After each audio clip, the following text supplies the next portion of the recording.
em debate. E eu quero dizer que, para preocupação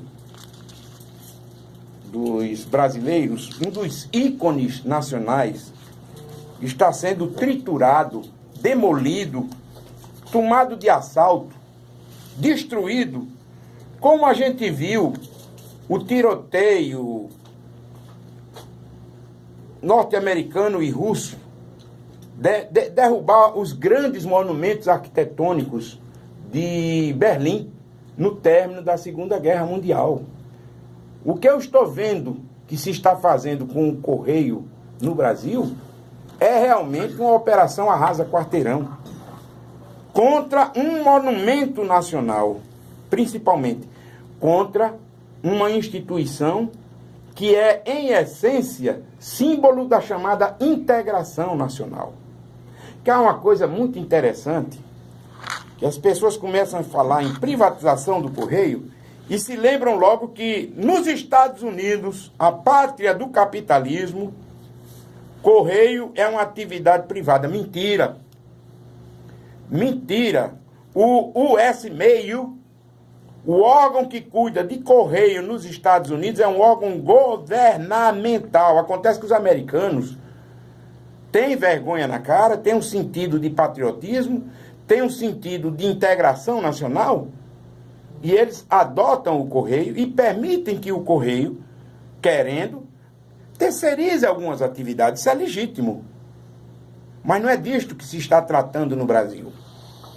Esfacelaram o Correio, esfacelaram inclusive o fundo previdenciário dos funcionários do Correio, e estão quebrando as pernas das instituições sindicais que defendem, ou que deveriam defender os funcionários dos Correios, e estão fazendo com os Correios o mesmo que fizeram com o Sistema Telefônico Nacional.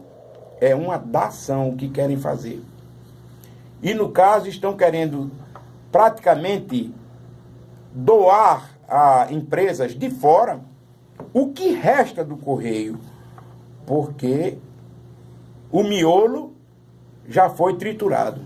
Pelo menos esta é a impressão que nós, leigos, temos, e que pode ou não ser corroborada por quem lá de dentro tem condições de nos apresentar um bom retrato do que é hoje a empresa brasileira de Correios e Telégrafos. Em busca deste diagnóstico, nós pedimos ontem que o líder sindical Moacir Soares, que é líder sindical no Correio há muitos anos, é também dirigente de partido aqui no Rio Grande do Norte, dirigente da Central dos Trabalhadores e Trabalhadoras do Brasil, a CTB, no Rio Grande do Norte, nos mostrasse hoje, para que você, amigo ouvinte, saiba o que é que estão fazendo e no que é que pode dar essa irresponsabilidade. Boa noite, Moacir, seja novamente muito bem-vindo à nossa 97, principalmente ao nosso Agora, aliás, também ao nosso Agora em Debate, mas principalmente a consciência do ouvinte conterrâneo, que precisa saber do que está sendo feito e precisa se conscientizar a respeito disso e tomar uma decisão a respeito. Fique bem à vontade para apresentar o seu diagnóstico aos nossos ouvintes, tendo como pano de fundo essa cretina proposta de reforma constitucional que o presidente Jair Bolsonaro quer impor ao país. Muito boa noite, Roberto. O canto ainda está quente, né? Estive ontem aqui neste mesmo local, participando de uma entrevista. Quero aqui também saudar o Bernardino, Gustavo, doutor Eval, bancada hoje mais uma vez enriquecida, consequentemente teremos um grande programa. Ontem tivemos aqui grandes figuras participando. E aí, já entrando, se debruçando no nosso debate, nós lamentamos, não é por ser funcionário, e nem estou aqui com essa atribuição, não fui deliberado quanto funcionário da empresa, mas me coloca até como usuário, como um cidadão que convive e que sabe da importância de ter uma empresa secular como os Correios, prestando serviço a uma sociedade. Os Correios a história dos Correios se confunde com a história do Brasil. Foi através dos Correios que chegou a carta autorizando a libertação do Brasil. através de Paulo Bregaro, que era um pernambucano, o primeiro carteiro, e por isso se comemora no dia 25 de janeiro, né, o dia do carteiro, que exatamente era o aniversário de Paulo Bregaro. E é uma empresa que está presente em todos os municípios do nosso país. Ela é a cara, a imagem, a semelhança do nosso país. Não tem uma cidade no Brasil que não tenha uma agência dos Correios. Então, como diz hoje o lema, é de Brasil os Correios entendem. Ele está presente em todos os rincões. Isso até me lembra uma outra coisa que é pior do que tudo que a gente pode imaginar. O que não existe no Brasil é um bom sistema capilar ou capilarizado na rede bancária. Quando nós tínhamos os bancos estaduais com força, eles davam uma certa capilaridade porque eles estavam presentes em praticamente todos os municípios do Rio Grande do Norte. Perfeitamente. Então, os bancos não querem ter essa capilaridade porque implica em botar funcionário, uma certa estrutura e um custo. Eles preferem ter, no máximo, um caixa 24 horas numa cidade e deixar que as pessoas se virem com esse equipamento, discutindo com a máquina, como for. Os pagamentos da rede de trabalhadores, previdência, servidores públicos no Brasil, podia ser todo feito pelo Correio, que era a melhor máquina para fazer o dinheiro. Nos Estados Unidos, quem transmite cheque da Previdência Social é o Correio. Você vê em tudo que é filme, literatura, a pessoa espera que o cheque chegue pelo Correio. A confiabilidade é esta. Muito grande. Aí aqui, na hora em que o Correio poderia ser dimensionado para alcançar realmente o status que lhe conferiria esta missão, aí querem privatizá-lo, para que a rede bancária assuma o pedaço. Interesse do mercado. Aí você vê como a reforma constitucional de Bolso Livre tem realmente uma prestação de serviço à Wall Street. Quebra a previdência para introduzir os bancos com a previdência privada. Quebra o Correio para deixar a população à mercê dos bancos privados. Mas continue, meu amigo, que a coisa mais importante aqui é o seu depoimento. Pois bem, tem todo o interesse por trás. Aí, como a gente falava, é uma empresa que durante muitos anos ela liderou o ranking da opinião pública no sentido de confiabilidade.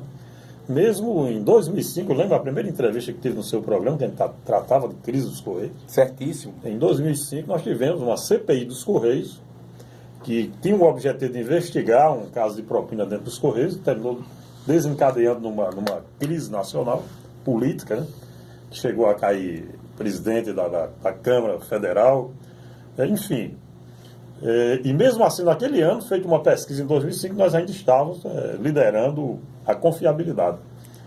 Naquela hora, as pessoas viram aquele escândalo como o gongo que salvou o Correio. Perfeitamente. E agora conseguiram. Na verdade, a gente não pode aqui colocar, tá debaixo do tapete, os erros que têm acontecido do ponto de vista de gestão dos Correios. Nós vivemos uma crise de gestão. Isso precisa, consequentemente, ser corrigido. E isso não só nos Correios, como em todas as empresas, as estatais, as empresas públicas. Vocês veem agora, nós estamos diante de uma operação no Detran, uma mudança de placa de trânsito. De repente, nesse momento que há mais sensibilidade, mais, digamos assim, investigação em curso, ainda tem quem se apodera do Estado, do poder público, para as falcatruas, né? Nós lamentamos profundamente. Esse pessoal do Detran, que hoje está no noticiário, aliás, de uma maneira estranha, os blogueiros pátrios não deram os nomes dos que estão sendo investigados. Endeusaram o Ministério Público, a polícia tudinho, disseram que há o fato, há ilicitude, que o cara era diretor do Detran, que o outro era presidente de uma comissão de licitação fictícia, falsa, fraudulenta, mas omitiram os nomes, como quem quer proteger também. Um ou outro foi que fugiu à regra e deu um nome. Mas o que eu quero dizer é o seguinte, que os caras no Detran agiram como o velho Brasil continua a agir, pensando que essa onda que Luiz Roberto Barroso mostrou nos Estados Unidos, que a partir de Curitiba há uma proposta de combate à corrupção no país, o pessoal no Detran achou que isso era um negócio que já tinha passado. Tinha sido não era nem uma chuvinha, era como é que a gente dizia antigamente? Eu, quando era menino, não, era uma leblina. Não era nem neblina, era leblina. Pensar que era uma lebrinazinha. Então, aí o Ministério Público vem e consegue investigar. Pois é. Mas os caras estavam agindo como se a impunidade estivesse imperando ainda. E os Correios, Roberto, é essa empresa que tem essa simbologia, né? E a exemplo que você estava falando sobre os Estados Unidos, a gente tem países aqui como a Argentina, aqui na América do Sul, que fez a privatização dos Correios, hoje está voltando para estatizar. Portugal fez também, não funcionou. Aliás, os países que fizeram privatização dos serviços postais estão voltando atrás ou estão estudando forma de voltar atrás, porque não dá certo. Para recuperar o que já perdeu. Para recuperar o que já perdeu.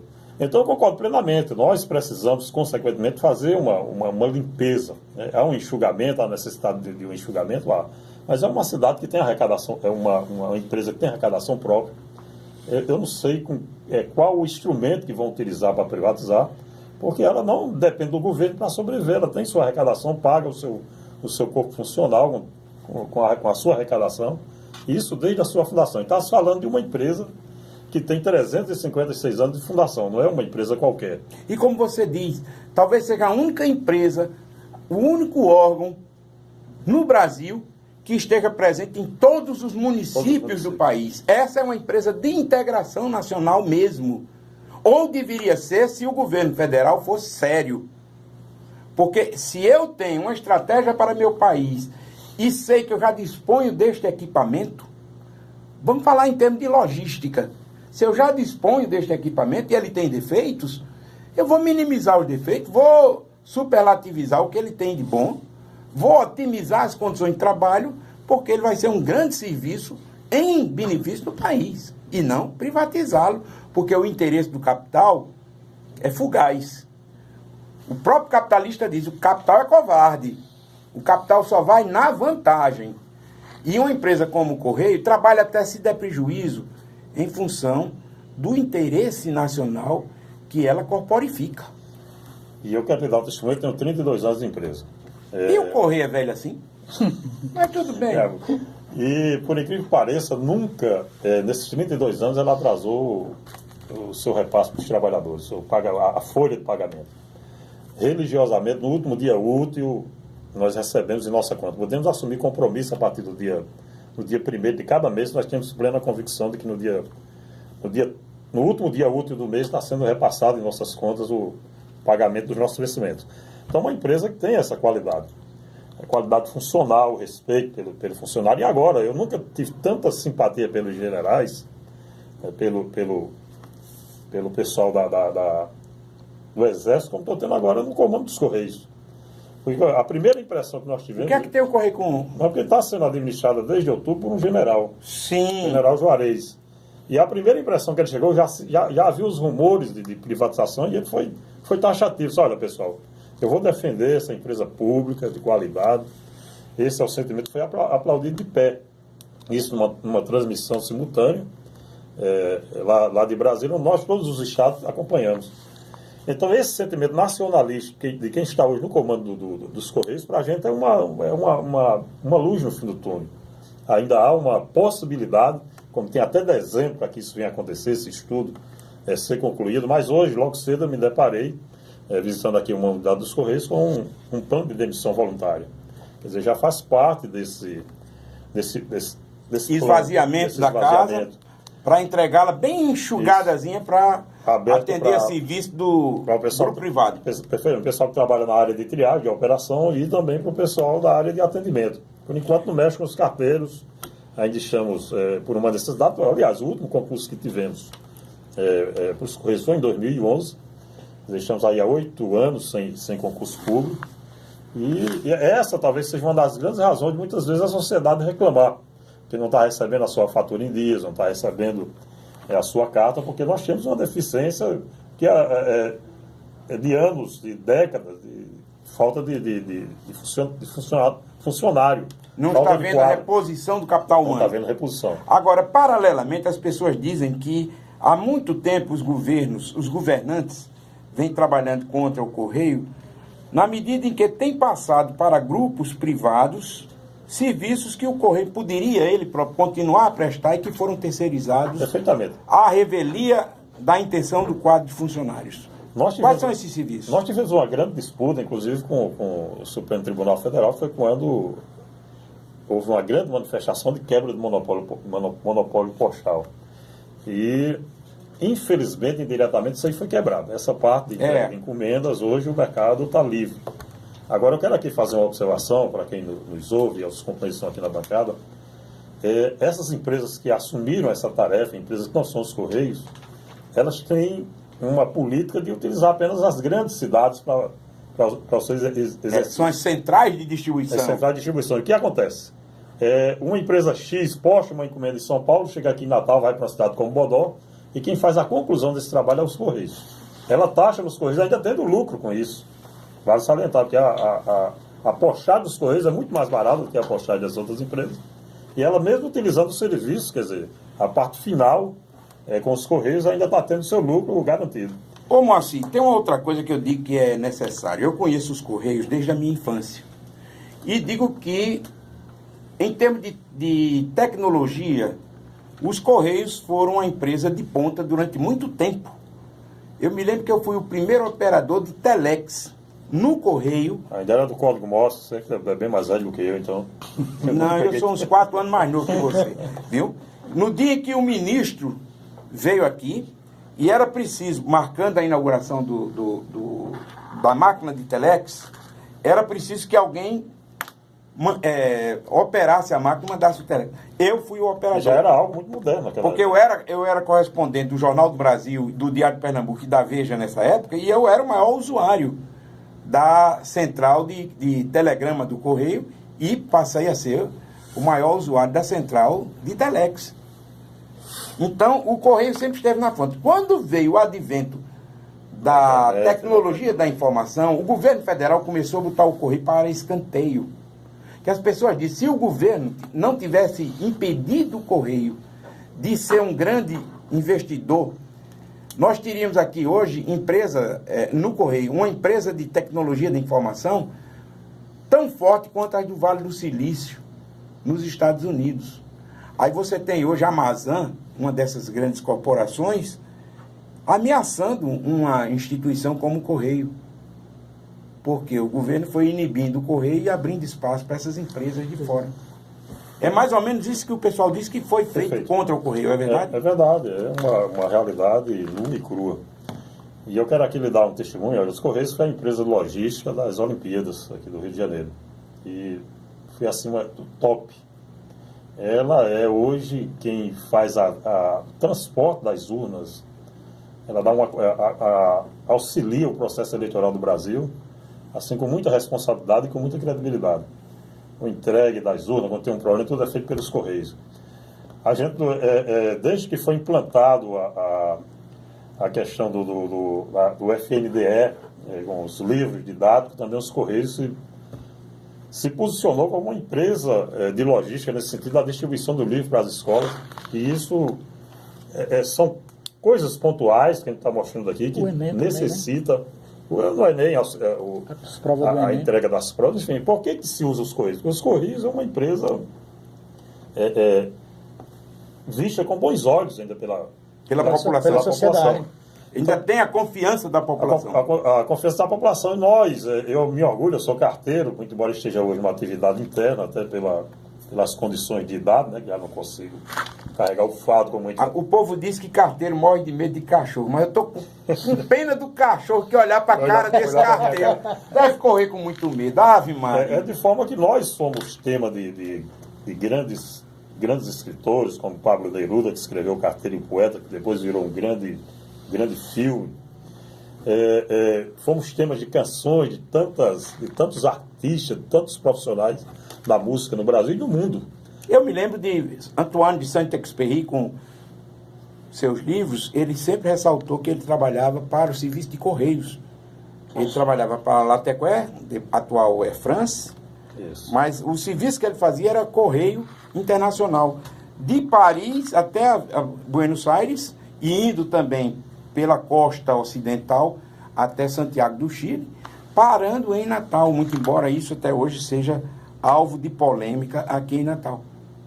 E ele escreveu um livro, em todos os livros dele ele deixou patente a importância dos Correios para o mundo. Agora, hoje querem quebrar estatais porque há grandes corporações privadas querendo estabelecer ou um monopólio ou um oligopólio. Isso. Agora eu pergunto, e o que é que os funcionários do Correio, no Brasil todo e no Rio Grande do Norte, estão querendo fazer para ajudar a inibir este processo? Então, nós realizamos no último final de semana, aliás, nas vésperas da Semana Santa, as redes sociais, e aí utilizaram os mesmos mecanismos do processo de eleição, com robôs disparando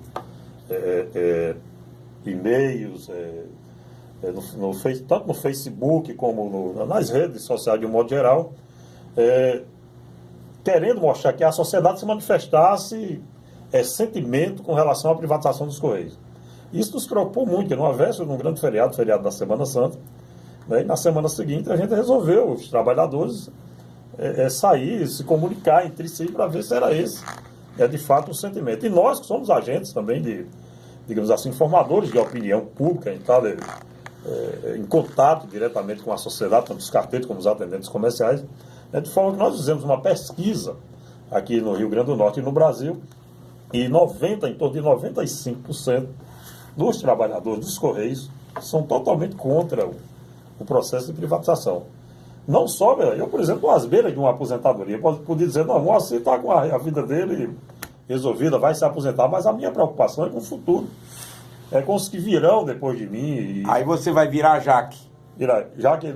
É Jaque. Quando o cara se aposenta, que a mulher olha para ele e diz, já que você não está fazendo nada, faça isso. Já que você não está fazendo nada, já que você se aposentou, faça isso. Aliás, nem sei se vou conseguir me aposentar agora.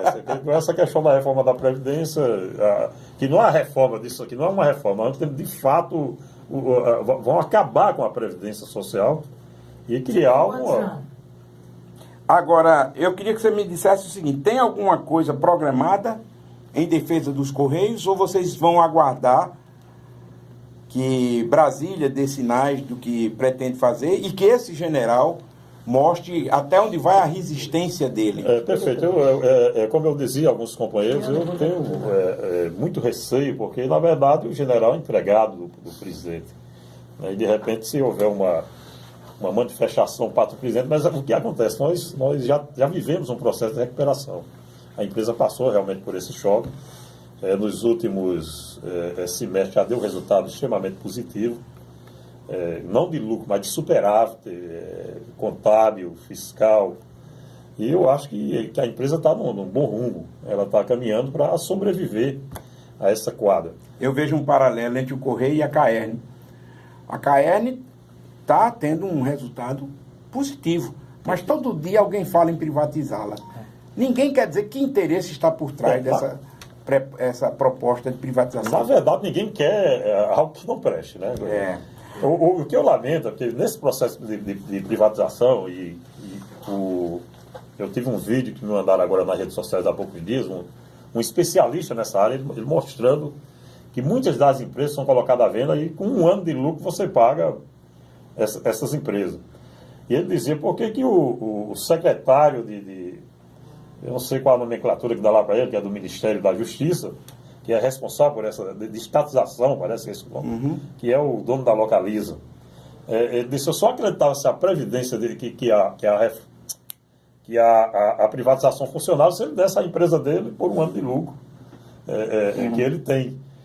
Citou isso, inclusive, com o Paulo Guedes também, que é um operário do sistema financeiro, e que ele fizesse isso também com as suas empresas. Então, pegar o público e entregar de graça para a iniciativa privada, isso para a gente é um assassinato à vida e à história desse país. Então, nós precisamos, consequentemente, nos unificar no sentido de resistência.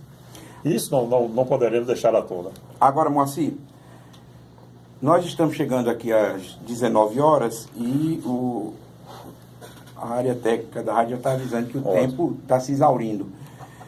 Nós vamos suspender por enquanto a conversa sobre o Correio e eu quero que você nos dê um briefing de como ficaram as medidas, como ficou a programação para se nós vamos ter uma comemoração alusiva ao Dia do Trabalhador, amanhã, 1º de maio. Como eu falei ontem, nós vamos ter amanhã uma manifestação, fato consumado, as centrais CTB, a Central Única dos Trabalhadores, CSP com lutas, Intersindical, os movimentos Povo Sem Medo e Frente Brasil Popular. Estaremos nos unificando numa atividade que vai aqui, tem início aqui, eu não vou cometer o erro, na Praça Aristófanes Fernando. Obrigado. Aqui, bem próximo aqui da rádio, aliás, onde está situado aqui a rádio Agora FM. E daqui vamos sair numa caminhada até a Praia do Meio, onde lá teremos um ato político, onde haverá manifestações. E parece-me que, casando com essa programação, vamos ter um encerramento lá em Zé Reheira, que não poderia ser diferente no feriado. Lá na Cidade Alta? Lá na Cidade Alta, lá no Espaço Cultural Rui Pereira, onde vai ter umas exposições, algumas atrações musicais. E mesmo reafirmando que o 1º de maio, não só no Brasil, mas no mundo, é uma demonstração de resistência da classe trabalhadora. Certo. Aliás, o nascimento do 1º de maio foi... Agora, me diga uma coisa, por que é que vocês, trabalhadores, vão fazer esse movimento na Praça Aristófanes Fernandes, partindo dela até a Praça do Pâmpano, na Praia do Meio, e os médicos vão fazer um movimento à parte, quando poderiam estar engordando este movimento de vocês? Médico não é trabalhador, não é? Nós temos essas diferenças. A força sindical, que é a central, que é o Sindicato dos Médicos afiliado, ela não está nos somando nessa... Nacionalmente está. Todas as centrais a nível nacional estarão amanhã no Vale do Anhangabaú. Aliás, historicamente nunca tinha acontecido nacionalmente a união de todas as centrais no 1º de maio. Geralmente estava a CUT, a CTB junta num canto, as outras centrais, e esse ano está todo mundo resolvendo se unificar. Aqui no Rio Grande do Norte não houve possibilidade de unificação de todas as centrais. Isso tem explicação. O próximo é um ano eleitoral. Inclusive eu fui propulsor de... Não adianta a gente estar falando para nós mesmos. Eu fui um defensor de que tem que ir onde o povo está. Sair lá do Valfredo Gurgel para ir lá para Bosque dos Namorados, você vai falar para você mesmo. Então, a minha proposição foi que a gente viesse para a praia, porque onde está o pessoal da periferia, principalmente aqui numa praia urbana. Aqui está o pessoal do Felipe Camarão, eu moro aqui na Praia do Meio, sei que quem vem à praia no feriado, né? Perfeitamente. É o dia que tem a tarifa social nos ônibus, e é o dia que o pessoal se logo estão aqui, estão na redinha. Como a gente talvez não tivesse pico, até hoje o movimento sindical está envelhecido. Combalido. Não, e está quebrado. Quebrado também. As medidas que o governo Michel Temer adotou e que vêm sendo complementadas pelo governo Bolsonaro estão quebrando o sindicato. Para destruir o sindicato. Mas então temos a movimentação a partir de que horas? A partir de 8 horas da manhã teremos a concentração aqui e deverá estar encerrando por volta de 11 horas lá na Praia do Meio, na Praça Heitor Carrilho, é isso? Não, Miguel Carrilho. Miguel Carrilho. Ok. Nós estamos interrompendo essa entrevista do nosso Moacir Soares a respeito do Correio pelo fator tempo. Falamos agora sobre a celebração amanhã do Dia do Trabalho, que não é uma comemoração, é um momento de resistência. Reflexão. E o doutor Moacir, eu peço que continue no programa, continue no estúdio, até porque se houver tempo depois das outras 3 entrevistas, a gente vai voltar a falar sobre a situação dos trabalhadores por conta da reforma da Previdência e outras coisas que estão aí em curso. Vamos chamar o intervalo, voltaremos daqui a pouco com as outras entrevistas do Agora em Debate de hoje. Até já.